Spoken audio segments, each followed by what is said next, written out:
All right. You're with Tuberville on this? I am.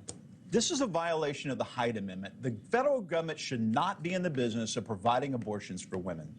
And basically, this is what it's doing. Let's give an example. Hasn't the DOD always paid for abortions for women, for service members?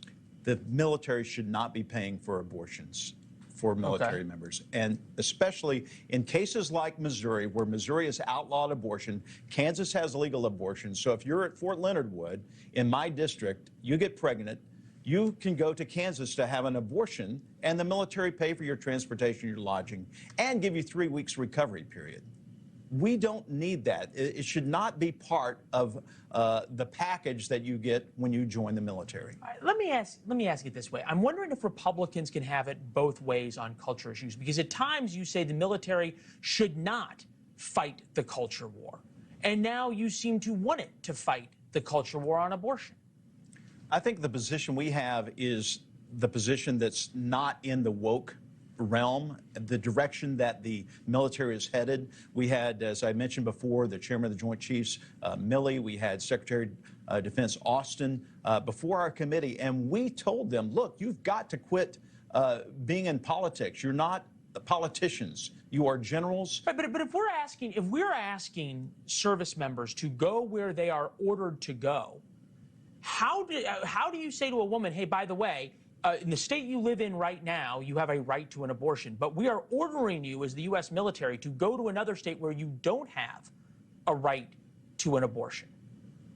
Once you get into that state, you live under the state's laws, but you also live under the confines and the restrictions of the military. The military should not be funding women who are pregnant to go to another state to have an abortion. So you're not using the military to fight the culture war, to become sort of a product of, or trying to increase the social fabric that Republicans want? Not at all. Fighting the culture war is not what it's about. It's about providing safety.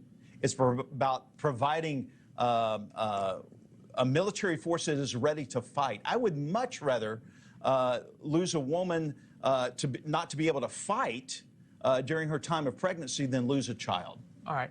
Senator McConnell, then look, there's two issues here. There's the abortion issue as it relates to the military. There's also the issue in DOD. There's also this issue about holding up nominations of 3- and 4-star admirals and generals by one senator because he has this issue. Here's Mitch McConnell saying he doesn't support it. Take a listen.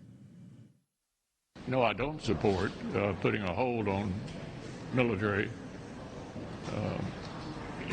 nominations. I don't support that, but as to why, you need to ask Senator Tuberville. Is Mitch McConnell wrong? Look, Tommy Tuberville is doing what he thinks is right, and that is standing up against abortion in America. We should not be funding abortions in any way through our military. And to hold up these nominations is the only way he sees fit that this U.S. Senate can stop some of this madness. Okay, but we live in a representative democracy. The idea of one senator being able to hold up the nominations of hundreds of admirals and generals that we need, I would just flip this around. If there was a Democratic senator who said, look, I believe that we should be able to have drag queens serving openly in the Navy, with the topic you and I talked about last week. I think people can understand where you are on that topic. And one Democratic senator says, I'm holding up hundreds of nominations because that's what I believe in the right thing. I think you'd be saying something different, wouldn't you? The Senate is a different beast than the U.S. House of Representatives. One senator can pretty much shut the whole thing down, any process through the processes they have in the Senate. Yeah.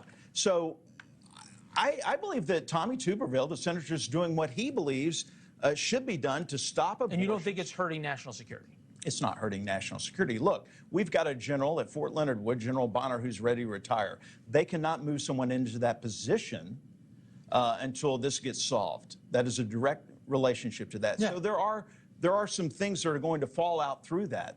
But our national security is not at risk simply because we're not doing a promotion on a general. All right, fair enough. Congressman? Thank you very much. Good to see you. Thank you, as always. We appreciate it.